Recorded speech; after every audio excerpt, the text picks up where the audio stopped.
Il y a quelque temps, j'ai commencé à remarquer que ma mémoire n'était plus la même. J'oubliais des détails simples comme où j'avais laissé mes clés ou comment s'appelait une personne avec qui je venais de parler. Même les conversations importantes s'effaçaient rapidement, comme si un brouillard recouvrait mon esprit et éteignait lentement chaque recoin de mes souvenirs. Au début, j'ai essayé de prendre ça à la légère, en plaisantant que c'était des choses de l'âge. Mais au fond de moi, je savais que quelque chose n'allait pas. Ce n'était pas seulement confondre des dates ou oublier un rendez-vous. Il y avait des moments où j'ouvrais le réfrigérateur sans savoir ce que je cherchais, où je croisais quelqu'un dans la rue et faisais semblant de le reconnaître, alors qu'en réalité, je n'avais aucune idée de qui c'était. L'inquiétude grandissait. Et si c'était quelque chose de plus sérieux? Une nuit, en racontant à mon petit-fils la même histoire pour la 3e fois sans m'en rendre compte, j'ai décidé qu'il fallait que je fasse quelque chose. J'ai pris rendez-vous avec un neurologue. Assis dans la salle d'attente, je ne pouvais m'empêcher de penser à ce diagnostic que l'on redoute tant, celui qui commence par un A et finit par ER. Mais ce qui s'est passé lors de ce rendez-vous m'a surpris. Après quelques tests simples, le médecin m'a regardé calmement et m'a dit quelque chose qui a marqué un avant et un après dans ma vie. La mémoire ne disparaît pas sans raison. Elle s'affaiblit si vous arrêtez de l'exercer. Mais la bonne nouvelle, c'est que vous pouvez encore la renforcer. Ces mots n'étaient pas une sentence, mais une nouvelle opportunité. Ce jour-là, j'ai décidé de prendre le contrôle et de changer de cap. Aujourd'hui, je veux partager avec vous ce qu'il m'a partagé. Car non seulement cela m'a rendu la tranquillité, mais cela a complètement transformé ma façon de penser. Ce que vous êtes sur le point de découvrir n'est ni une formule miracle, ni des médicaments coûteux. Ce sont 7 habitudes simples mais profondément efficaces, soutenues par la science, que toute personne de plus de 70 ans peut commencer à pratiquer dès maintenant. Et à la fin de la vidéo, je vous révélerai aussi les mythes les plus courants qui, sans le vouloir, affectent votre mémoire. Identifier ne serait-ce qu'un de ces mythes dans votre vie vous mettra déjà un pas en avant vers un esprit plus clair et plus actif. Avant de commencer, j'aimerais en savoir un peu plus sur vous. Dites-moi dans les commentaires quel âge vous avez et d'où dans le monde vous me regardez. Votre message ne m'aide pas seulement à vous connaître. Il peut aussi inspirer beaucoup d'autres personnes qui traversent la même situation. Préparez-vous, car ce que vous allez apprendre pourrait complètement changer votre manière de comprendre votre esprit et votre vieillissement. Oui, avec les années, notre corps change et le cerveau aussi, mais cela ne signifie pas toujours que quelque chose ne va pas. Il est naturel que certaines fonctions ralentissent, que cela prenne plus de temps pour se souvenir d'un mot ou réagir. Mais ce n'est pas une fin, c'est juste une nouvelle étape, et vous pouvez la rendre extraordinaire. Il est tout à fait normal que certaines fonctions du cerveau deviennent un peu plus lentes avec l'âge. Cependant, il y a des signes que nous ne devrions pas ignorer. Quand on commence à oublier des choses essentielles comme le nom d'un être cher, à se perdre dans des lieux connus depuis toujours, ou à répéter la même question sans se souvenir de l'avoir déjà posée, il est temps d'être attentif. Ces symptômes ne doivent pas provoquer de panique immédiate, mais ils nécessitent une évaluation médicale. Avant que la peur ne vous envahisse, il y a une chose fondamentale à savoir. Vieillir ne signifie pas que votre mémoire va inévitablement se détériorer. C'est un mythe. Beaucoup de personnes de plus de 70 ans, voire 80 ou 90 ans, gardent leur esprit vif et actif. Quel est leur secret? La différence réside dans la façon dont elles prennent soin de leur cerveau au quotidien. Imaginez que votre esprit soit comme une grande ville. Quand nous sommes jeunes, les rues sont bien pavées, l'éclairage est bon et tout circule rapidement. Mais avec le temps, certains chemins s'usent, d'autres sont bloqués et beaucoup deviennent impraticables si on ne les utilise pas. La merveille, c'est que ces routes peuvent être restaurées et même de nouvelles construites, grâce à une capacité du cerveau appelée neuroplasticité. Cette faculté permet à votre esprit de s'adapter, de créer de nouvelles connexions et de se réorganiser si vous lui donnez les bons stimuli. Un des centres les plus importants pour notre mémoire s'appelle l'hippocampe. Il se situe à l'intérieur du cerveau et fonctionne comme un système d'archivage qui garde ce que nous apprenons, ressentons et vivons. Mais si on ne le maintient pas actif, il commence à diminuer de taille, ce qui affecte notre capacité à se souvenir. Heureusement, il est prouvé que des habitudes comme l'exercice physique, L'apprentissage continu et un bon sommeil peuvent renforcer et revitaliser cette zone. Un autre point essentiel concerne les connexions entre les neurones. Chaque fois que nous répétons une action, une pensée ou une émotion, ces circuits neuronaux se renforcent. Mais si on les laisse inactifs, ils s'affaiblissent. C'est pourquoi le dicton « use it or lose it » s'applique aussi à la mémoire. Une erreur très courante chez les personnes âgées est d'attendre que l'oubli soit évident pour agir. Le problème, c'est que quand cela arrive, il est parfois déjà plus difficile d'inverser les dégâts. Mais si vous regardez cela aujourd'hui, vous avez déjà fait le premier pas vers un esprit plus fort. Pensez à votre mémoire comme à un jardin.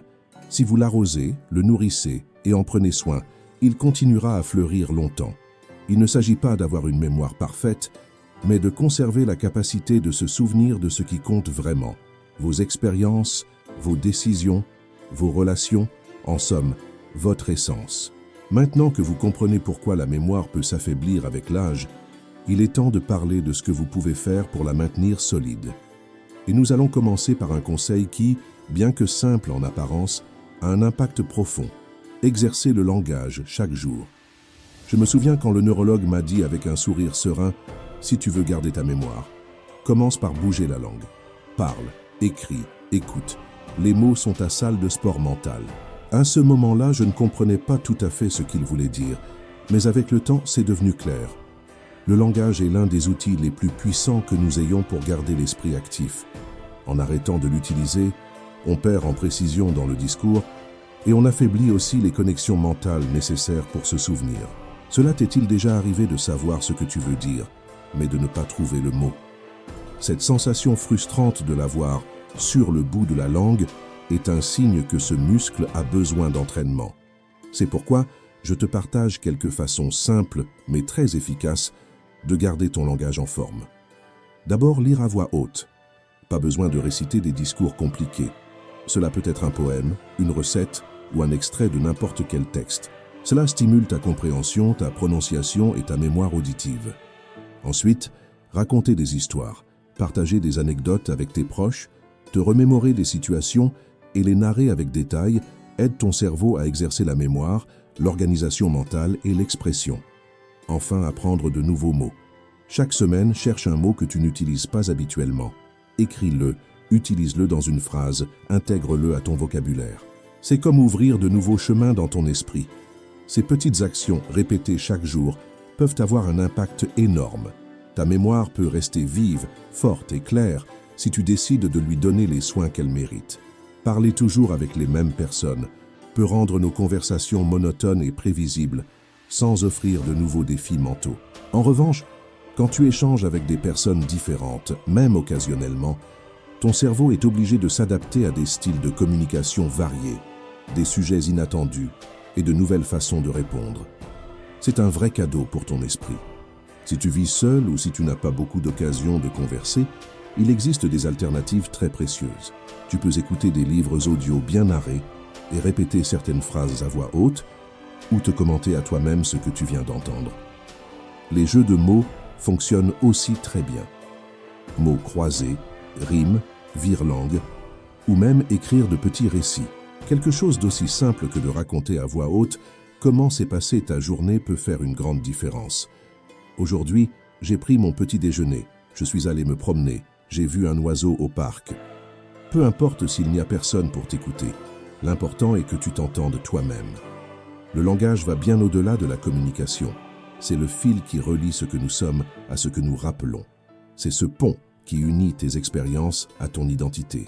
C'est pourquoi parler plus, c'est mieux, est l'une des façons les plus puissantes de garder ta mémoire vivante.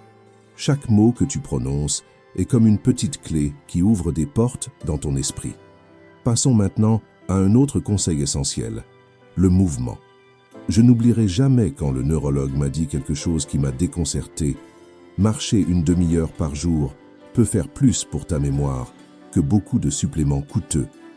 Au début, j'en doutais. Bouger les jambes pouvait-il vraiment bénéficier à mon cerveau? Mais alors il m'a expliqué pourquoi, et tout a changé. Le cerveau a besoin d'oxygène et de nutriments pour bien fonctionner, et ces éléments arrivent par le sang. Si tu ne bouges pas ton corps, la circulation sanguine diminue, et avec elle, la capacité du cerveau à rester actif. Quelque chose d'aussi simple qu'une promenade quotidienne améliore la circulation et oxygène les neurones, ce qui se traduit par une plus grande clarté mentale, une meilleure concentration et plus de capacité à se souvenir. De plus, l'exercice favorise la libération de substances comme la dopamine, la sérotonine et les endorphines, qui non seulement améliorent l'humeur, mais aident aussi à combattre le stress, un des grands ennemis de la mémoire. Quand nous sommes stressés, le corps produit du cortisol, une hormone qui, en excès, peut endommager l'hippocampe, la région du cerveau responsable du stockage des souvenirs. Et sais-tu ce qui réduit naturellement l'excès de cortisol? Le mouvement constant. Tu n'as pas besoin de devenir un athlète pour bénéficier de ces avantages. L'idéal, selon les experts, est d'opter pour des activités modérées, agréables et régulières. Quelques options incluent marcher 30 minutes par jour, de préférence le matin et en plein air, car la lumière du soleil aide aussi à équilibrer ton cycle de sommeil et améliore l'humeur. Tu peux aussi nager ou faire des exercices aquatiques si tu as des problèmes articulaires, car l'eau réduit l'impact et stimule tout le corps. Le yoga ou des étirements doux sont très recommandés, car ils améliorent la flexibilité, la circulation et aident à détendre à la fois le corps et l'esprit. Même consacrer seulement 15 minutes au réveil ou avant de dormir peut faire une différence notable. Monter et descendre les escaliers, si tu le fais prudemment, est aussi une excellente option, surtout si c'est déjà une habitude dans ta routine quotidienne. Et si pour une raison quelconque tu ne peux pas sortir ou beaucoup bouger, il existe des alternatives tout aussi valables. Bouger les bras et les jambes en étant assis, faire des cercles avec les chevilles, étirer doucement le dos ou tourner le cou. L'important n'est pas l'intensité, mais la régularité. Chaque fois que tu bouges ton corps, tu réveilles aussi ton esprit. Tu remarqueras qu'après une promenade, tu penses plus clairement et te sens plus énergique. Ce n'est pas une coïncidence, c'est de la science. Nous arrivons maintenant à une autre découverte puissante, la connexion humaine. Bien que cela puisse sembler trivial, parler avec d'autres personnes est un des exercices les plus puissants pour ton cerveau. J'ai remarqué que mes journées les plus lucides ne sont pas celles où je passe mon temps seul à lire ou à faire des exercices, mais celles où j'ai une bonne conversation. Chaque échange implique une grande activité mentale. Nous nous rappelons des choses, interprétons des signaux, choisissons des mots, modulons des émotions et répondons en temps réel. Tout cela est comme une salle de sport pour l'esprit. Tu entraînes tes capacités cognitives sans t'en rendre compte. Alors oui, interagir avec les autres ne nourrit pas seulement l'âme, cela renforce aussi ta mémoire. Tout ce qui se passe dans une conversation, les émotions, les mots, les pensées, survient en un instant. Et c'est justement ce dont le cerveau a besoin pour rester en forme. Des stimulations qui le défient, qui l'émeuvent, qui le font réfléchir. C'est pourquoi l'isolement prolongé ne fait pas seulement mal à l'âme, il a aussi des effets réels sur l'esprit. La solitude chronique est l'un des facteurs les plus nuisibles à la santé mentale chez les personnes âgées. Lorsqu'une personne âgée passe trop de temps sans contact social, son esprit commence à s'éteindre lentement. Ce n'est pas une exagération, c'est un fait prouvé scientifiquement. Des recherches ont montré que ceux qui entretiennent des relations significatives conservent généralement mieux leur mémoire, ont moins de risques de développer des maladies neurodégénératives et, en général, vivent plus longtemps avec un meilleur bien-être. Et ici, il ne s'agit pas du nombre de personnes que vous connaissez, mais de la qualité authentique de ces liens. Parfois, une brève conversation, mais profonde avec quelqu'un qui vous écoute vraiment, a plus d'impact que des heures devant la télévision. Alors si vous vous êtes senti un peu seul dernièrement, il est temps d'agir. Vous ne savez pas par où commencer? Voici quelques idées simples pour vous aider à vous reconnecter. Participez à des activités de groupe dans votre communauté, club de lecture, groupe de marche, atelier de jardinage ou d'échecs. L'important n'est pas l'activité en elle-même, mais l'échange humain qu'elle génère. Vous pouvez aussi programmer des appels vidéo hebdomadaires avec vos enfants, petits-enfants ou un ami qui habite loin. Que la distance ne se transforme pas en silence. Rendez visite à une nouvelle personne chaque semaine, même si c'est juste pour prendre un café ou discuter quelques minutes. L'esprit s'éveille à chaque nouvelle rencontre, même brève. Et si personne ne vous appelle, ne restez pas à attendre. Prenez l'initiative. Parfois un simple « Comment ça va ?» Sincère suffit pour commencer une conversation qui illumine la journée. Le cerveau est fait pour interagir. Quand on cesse de le faire, une partie de notre identité s'endort. Mais quand on rit, partage, écoute et est écouté, ces lumières intérieures recommencent à briller. Alors, si vous voulez garder votre mémoire en bon état, commencez par rester connecté aux autres. Les mots partagés nourrissent bien plus que le cœur. Ils alimentent aussi l'esprit. Passons maintenant à un autre pilier fondamental, le repos. Quand je suis allé voir le neurologue à cause de mes problèmes de mémoire, je m'attendais à ce qu'il me parle de vitamines ou d'exercices mentaux. Mais sa première question m'a surpris. « Comment dors-tu ces temps-ci » Puis il a dit quelque chose que je n'ai jamais oublié. Bien dormir, c'est comme redémarrer ton cerveau. Si tu ne le fais pas, il commence à dysfonctionner. Il avait raison, dormir ce n'est pas juste fermer les yeux. C'est un processus profond où le cerveau organise les informations de la journée, élimine les toxines accumulées et consolide les souvenirs. C'est comme un nettoyage intérieur qui nous prépare à bien fonctionner au réveil. Quand le sommeil est de mauvaise qualité ou insuffisant, on le remarque tout de suite.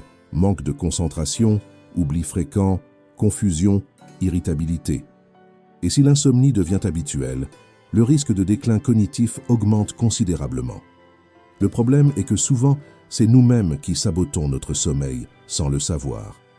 Une erreur commune est de dormir avec la télévision allumée.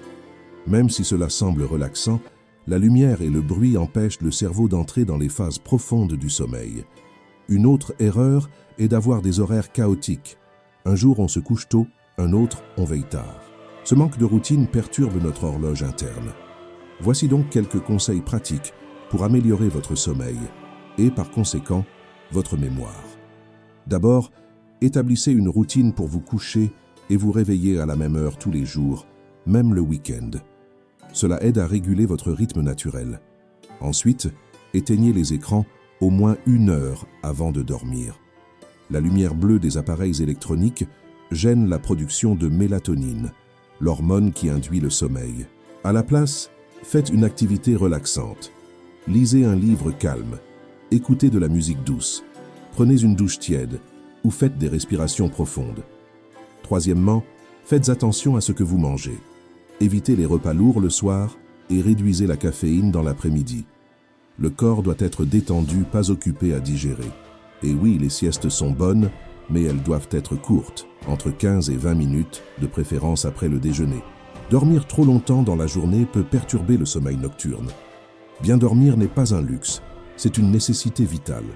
Et quand vous offrez à votre corps et à votre cerveau le repos dont ils ont besoin, vous améliorez non seulement votre mémoire, mais aussi votre humeur, votre énergie et votre capacité à profiter de la vie.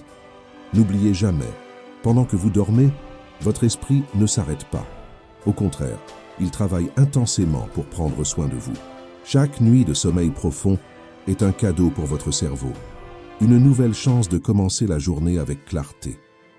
C'est pourquoi bien dormir n'est pas un luxe, c'est une nécessité vitale. Parfois, le meilleur remède ne se trouve pas dans une pilule, mais dans un oreiller et un environnement silencieux réparateur. Un autre changement important que j'ai fait après ma visite chez le neurologue a été de revoir ce que je mangeais, en commençant par le petit déjeuner. Avant, je prenais souvent du café avec du sucre, du pain blanc et des confitures pleines d'additifs. C'était rapide, oui, mais sans valeur nutritive. Je me souviens que le médecin m'a demandé « Continuerais-tu à manger ça si tu savais que ça éteint lentement ton esprit ?» Cette question m'a fait réfléchir, et le lendemain, j'ai changé mon petit déjeuner. Ce n'était pas un changement miraculeux, mais avec le temps, j'ai remarqué que mon esprit était plus alerte dès le matin, avec moins de brouillard mental. La vérité, c'est que la mémoire se nourrit aussi. Le cerveau a besoin de nutriments pour rester actif, former des souvenirs, envoyer des signaux entre les neurones et résister au temps qui passe. Et cela ne se fait pas avec des aliments ultra transformés ni du sucre raffiné. Voici quelques ingrédients qui nourrissent directement ton esprit. Des graisses saines comme celle de l'avocat, des noix, des graines de chia ou de l'huile d'olive extra vierge. Ces graisses aident les neurones à mieux communiquer entre eux. Des fruits riches en antioxydants comme les myrtilles, les framboises et les mûres qui combattent le vieillissement cellulaire et protègent le cerveau. Les oméga 3, que l'on trouve dans les poissons comme le saumon, la sardine ou le maquereau, ainsi que dans les graines de lin. Ce type de graisse essentielle améliore la capacité d'adaptation du cerveau et le protège de la dégradation. Mais aussi important que ce que tu manges, c'est ce que tu décides de ne plus manger. Certains ennemis silencieux de la mémoire incluent le sucre raffiné, qui non seulement augmente le risque de maladies comme le diabète, mais qui enflamme aussi le cerveau et réduit la capacité de concentration. Les aliments très transformés comme les snacks emballés, les céréales industrielles ou les charcuteries, qui contiennent des ingrédients nocifs tels que les gras trans et les colorants artificiels. L'excès de sel, qui peut augmenter la pression artérielle et affecter la circulation sanguine vers le cerveau. Le neurologue m'a donné un conseil que je suis chaque jour. Moins de produits emballés, plus de plats faits maison. Il ne s'agit pas d'éliminer tout ce que tu aimes du jour au lendemain, mais de faire de petits changements que tu peux maintenir. Voici quelques idées simples. Change ton petit déjeuner pour du pain complet avec avocat et œufs, remplace les desserts industriels par des fruits ou des noix et prépare tes repas avec des ingrédients naturels comme des légumes, des légumineuses, du riz et du poisson. Et toujours à portée de main des snacks sains, bâtonnets de carottes, yaourts sans sucre ou une poignée d'amandes. Écoute ton corps. Souvent la fatigue, la confusion ou les oublis ne sont pas dus à l'âge, mais à ce que tu manges chaque jour. Chaque repas est une opportunité de prendre soin de ton esprit. Il ne s'agit pas de suivre un régime strict, mais de nourrir ton cerveau avec le respect qu'il mérite. Et maintenant, nous arrivons à une révélation qui m'a fait réfléchir pendant des jours. Lors de la consultation, le neurologue m'a regardé calmement et m'a dit « Tu n'as pas un problème de mémoire. Ce qui te fait défaut, c'est l'attention. » Cette phrase m'a fait voir les choses sous un autre angle. Car même si mémoire et attention ne sont pas la même chose, l'une dépend entièrement de l'autre. Tu peux avoir un cerveau sain, sans aucun signe de dégradation. Mais si tu ne prêtes pas attention à ce qui se passe autour de toi, tu ne t'en souviendras pas ensuite. Imagine-le comme une caméra. Si tu ne mets pas au point correctement l'image, elle ne sera pas enregistrée. Il en va de même pour les souvenirs. Combien de fois entres-tu dans une pièce et oublies pourquoi ? Ou quelqu'un te dit quelque chose et peu après tu l'as déjà oublié? Ce n'est pas un défaut de mémoire, c'est que ton attention était ailleurs. Nous vivons entourés de distractions, notifications, écrans, pensées qui vont et viennent. Dans ce tourbillon de stimuli, notre attention se disperse. Et avec elle, les souvenirs s'effacent. C'est pourquoi le conseil suivant est simple et puissant. Entraîne ton attention. Tu n'as pas besoin d'applications spéciales ni d'exercices compliqués. Il suffit d'être présent. Voici quelques techniques qui m'ont beaucoup aidé. L'une d'elles est la minute consciente. Une fois par jour, arrête-toi pendant 60 secondes. Choisis quelque chose à observer. Une fleur, une tasse, un son. Pendant cette minute, concentre-toi uniquement là-dessus, sans penser à ce que tu feras après, sans juger. Observe, écoute ou ressens simplement. C'est un exercice court mais avec un impact profond. Tu peux aussi travailler ta concentration avec des jeux visuels ou logiques, chercher les différences entre des images, suivre des motifs, résoudre des mots croisés ou des exercices d'attention. Ces petites routines aident ton esprit à mieux se concentrer. Ces exercices mentaux ne sont pas que des passe-temps.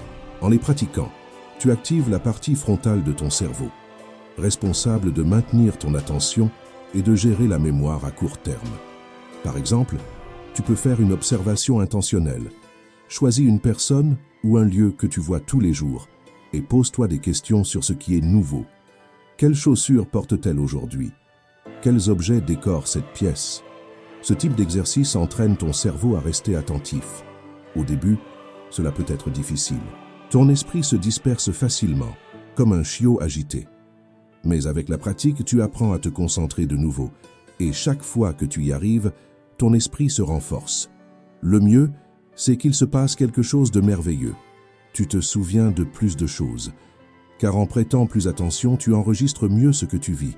C'est comme si en te concentrant, tu disais à ton esprit « ça vaut la peine, garde ça ». Comme le neurologue me l'a dit ce jour-là, un esprit distrait ne retient rien, mais un esprit présent se souvient presque de tout. Alors si tu as l'impression d'oublier beaucoup, ce n'est peut-être pas ta mémoire. Tu as peut-être juste besoin de faire plus attention. Conseil numéro 7. Apprends à gérer le stress. Je t'avoue quelque chose qui m'a pris des années à comprendre. Ma mémoire n'a pas commencé à s'améliorer avec des pilules, des compléments ou des exercices compliqués, mais quand j'ai arrêté de vivre avec un corps tendu et un esprit en alerte constante. C'était simple, mais pas facile. Le neurologue l'a dit sans détour. Le stress efface les souvenirs. Et ce n'est pas qu'une phrase. L'hormone du stress, le cortisol, endommage directement l'hippocampe, la partie du cerveau qui garde tes souvenirs les plus importants. Le plus grave, c'est que souvent, on ne se rend pas compte à quel point on est stressé. On court toute la journée, on s'inquiète pour la famille, la santé, l'avenir. On vit en mode survie. Mais ce rythme constant use le cerveau et l'éteint lentement. Je l'ai remarqué dans les détails. Je ne savais plus quel jour on était, ce que j'avais mangé. J'avais du mal à trouver des mots simples. Alors j'ai compris. Ce n'était pas que ma mémoire défaillait, c'était mon mode de vie. C'est pourquoi ce conseil est fondamental. Apprends à calmer ton système nerveux. Voici ce qui a fonctionné pour moi. Respire profondément plusieurs fois par jour, 3 fois suffisent. Inspire en comptant jusqu'à 4. Retiens ton souffle 2 secondes, puis expire lentement en comptant jusqu'à 6. Tu sens ton corps se détendre et ton esprit s'éclaircir. Sors dans la nature. Marche parmi les arbres, écoute l'eau, observe le mouvement des feuilles. Tout cela aide à réduire le stress sans avoir besoin de médicaments. Prie ou médite. Peu importe si tu le fais en silence ou avec des mots. L'important est de t'arrêter, remercier, respirer et regarder à l'intérieur de toi. Apprends à dire non. Ce fut l'un des changements les plus puissants pour moi. Dire non à ce qui ne te fait pas du bien, c'est dire oui à ton bien-être mental. Et c'est ainsi qu'un jour, presque sans m'en rendre compte, j'ai commencé à retrouver des mots qui m'échappaient avant. Les jours qui auparavant passaient inaperçus ont commencé à prendre plus de couleur. J'ai compris que ma mémoire s'améliorait quand je trouvais la tranquillité. La paix ne vient pas dans une ordonnance médicale, elle se construit pas à pas, en respirant, en relâchant les tensions, en choisissant le calme. Beaucoup plus que tu ne le crois ne se trouve pas dans un flacon, c'est dans ta manière de vivre. Et maintenant, parlons des mythes qui sabotent ta mémoire après 70 ans. La première chose que j'ai faite en sortant du cabinet du neurologue a été d'écrire ceci dans mon carnet. Le plus dangereux pour la mémoire n'est pas d'oublier, c'est de croire de fausses choses sur l'oubli. Avec les années, j'ai entendu beaucoup de phrases qui semblent vraies, mais qui en réalité nous limitent. Aujourd'hui, je veux démonter les plus courantes. Mythe 1. Il est normal d'oublier tout avec l'âge. Il est vrai que le cerveau change avec les années, mais cela ne signifie pas que la mémoire doit disparaître. Souvent, les oublis sont plus liés au stress, à la fatigue ou au manque de concentration qu'à l'âge. Et le plus important, le cerveau peut continuer à apprendre et se renforcer, même à 70 et 80 ans ou plus. Mythe 2. Les jeux de mémoire suffisent. Oui, faire des mots croisés, des mots mêlés ou des sudoku aide, mais ce n'est pas suffisant. La mémoire a besoin d'une combinaison de stimulation. Bouger, socialiser, bien dormir, manger sain, apprendre de nouvelles choses. Ce n'est pas un exercice seul qui protège ton esprit, c'est un mode de vie complet. Mythe 3. Il est trop tard pour agir. C'est l'un des mythes les plus tristes, car il fait que beaucoup abandonnent. J'ai entendu dire « J'ai déjà passé les 70, à quoi bon changer maintenant ?» Mais c'est faux. Au fil des ans, j'ai vu des choses merveilleuses. Des femmes de 85 ans commencer des cours de peinture avec un sourire renouvelé. Des hommes de 78 ans apprendre à utiliser leur premier smartphone. Et pas seulement apprendre, leurs yeux brillaient, leurs mots gagnaient en force, leurs souvenirs revenaient à la vie. Cela m'a confirmé une grande vérité. Tant que tu es en vie, ton cerveau peut continuer à apprendre. Mythe 4. Seules les pilules aident. Il est vrai que certains médicaments peuvent soutenir certaines fonctions, mais penser qu'une pilule résoudra tout est une erreur. Cette pensée nous fait croire que le pouvoir est à l'extérieur, alors qu'en réalité, il est entre tes mains. Il est dans ce que tu choisis chaque jour. Comment tu dors, comment tu te nourris, comment tu bouges, comment tu te connectes aux autres. Tout cela ne se trouve pas dans une boîte, ça se construit avec de petits pas quotidiens. Alors qu'est-ce qui fonctionne vraiment ? Il fonctionne de se lever chaque jour avec curiosité, Il fonctionne d'apprendre quelque chose de nouveau, même petit. Il fonctionne de prendre soin de ton corps, car c'est là que vit ton esprit. Il fonctionne de s'entourer de personnes qui te font ressentir, réfléchir et rire. Il fonctionne de choisir le calme. Il fonctionne de te choisir toi. Je veux que tu graves cela dans ton esprit. Tu n'es pas cassé, tu n'es pas seul et surtout, il n'est jamais trop tard. Aujourd'hui, nous parlons de quelque chose qui nous unit tous, la mémoire. Ce fil invisible qui relie ce que nous étions, ce que nous sommes et ce que nous aimons. Nous ne pouvons pas arrêter le temps qui passe, mais nous pouvons apprendre à notre esprit à rester éveillé. Comment? Par le mouvement, la connexion, l'apprentissage, le calme, l'attention, la nutrition et un but clair. Je te laisse les 7 conseils que m'a donné mon neurologue et qui ont changé non seulement ma mémoire, mais aussi ma façon de vivre. 1. Prends soin de ton repos. Bien dormir n'est pas un luxe, c'est une base essentielle. 2. Nourris ton cerveau. Choisis des aliments qui nourrissent, bonne graisse, antioxydants, eau. Évite les ultra-transformés. 3. Entoure-toi de personnes. Converser, rire et partager ne font pas que réjouir, ils renforcent aussi la mémoire. 4. Bouge. Marche, danse, étire-toi. Un corps actif maintient un cerveau éveillé. 5. Apprends quelque chose de nouveau chaque semaine. Une recette, une chanson, une information intéressante. Le cerveau n'a pas d'âge. 6. Entraîne ton attention. Te concentrer est la première étape pour mieux te souvenir. 7. Réduis le stress. Le calme est le meilleur terrain pour que ton esprit s'épanouisse. Tu n'as pas besoin de tout faire aujourd'hui.